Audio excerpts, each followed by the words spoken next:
BBAలో university second rank, third rank సాధించడం Sun international విద్యార్థులకే సాధ్యం. నమస్తే, welcome to Telugu one news. నేను రూపానాథిళ్ళ. జగన్ కు తెలివి లేదు, చేత కాదు. మనసులో మాట బయట పెట్టిన మార్గాని భరత్.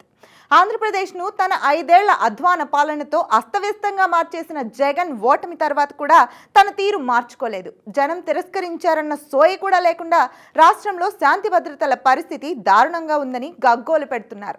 తన 5 ఏళ్ల పాలనలో రాష్ట్రంలో ఎమర్జెన్సీ ఉందా అనిపించేలా పరిస్థితులు ఉన్నాయన్న సంగతి విస్మరించి వ్యక్తిగత ఘర్షణలకు సైతం పొలిటికల్ కలర్ ఇస్తూ హస్తినలో ధర్నా అంటూ హడావిడి చేస్తున్నారు. ఇటువంటి పరిస్థితుల్లో జగన్ ను లైట్ తీసుకోవాలంటూ ఆయన పార్టీకే చెందిన మాజీ ఎంపీ మార్గాని భరత్ తెలియకుండానే చెప్పేశారు. ఇటీవల ఓ ఇంటర్వ్యూలో తన ఓటమికి కారణాలు వివరిస్తూ జగన్ చేతకానితనాన్ని బయట పెట్టేశారు. జగన్ మద్యం విధానం పార్టీకి దారుణంగా దెబ్బతీసిందని అంగీకరించేశారు.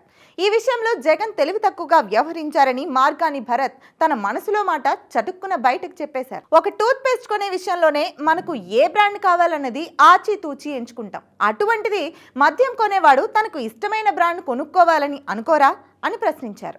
మేము అమ్మిందే తాగండి అంటే జనం వినరని కూడా భరత్ స్పష్టంగా చెప్పారు.